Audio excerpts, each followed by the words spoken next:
Symbol बनाया ब्रह्मा कुमारी ने कि निराकार शिव बाबा की उपासना करो, शिव बाबा को योग लगाओ, योग माना कनेक्शन जोड़ो, आत्मस्वरूप बनकर, जो गीता में भी बात क्या बताया, तू मुझको देह और देह के सर्व संबंध भूल कर आत्मस्वरूप बन, मुझ परमात्मा को याद कर, तो मैं तेरे सारे पापों का विनाश कर दूंगा। अब आत्मस्वरूप पाने के लिए साधारण आत्मा तो कोई पुरुषार्थ नहीं करेगी, ये हाई क्वालिटी आत्मा होगी, कोई 33 कोटि देवी देवता वाली होगी, या कोई दुखी दर्द बहुत होगा तो जाएंगे, मैं दुखी क्यों इसका राज समझने के लिए जाएंगे, थियरी ऑफ कर्म समझेंगे, आत्मा के अंदर सारा कर्मों का रिकॉर्ड भी पड़ा है। तो आत्मस्वरूप की अनुभूति करने के लिए आत्मा को परमात्मा से योग लगाना पड़ता है। जैसे शिव बाबा से निराकार से लगाते थोड़ा थोड़ा पावर तो आता है, तो थोड़ा थोड़ा पावर आने से आत्मा का कर्म थोड़ा थोड़ा विक्रम हटता जाता है। विक्रम का आत्मा में पावर आती है तो वो कारण शरीर में पावर जाती है, और कारण शरीर में जाकर विक्रम थोड़ा थोड़ा थोड़ा, मगर इतना पावर नहीं आता।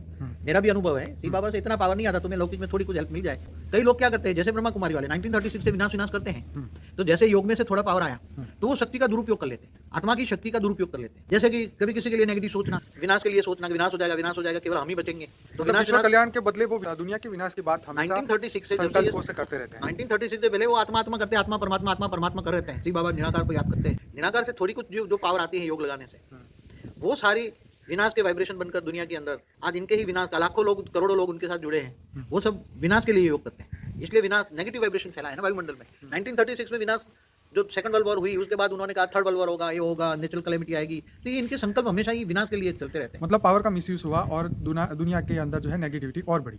इसलिए 1936 से बाद दुनिया, सेकंड वर्ल्ड वॉर के बाद दुनिया और भी रैपिडली, और विनाश के साधन बहुत बन गए ना। 1936 के बाद विनाश के साधन कितने बन गए, परमाणु बम बने, हाइड्रोजन बम, किसके संकल्प से बने?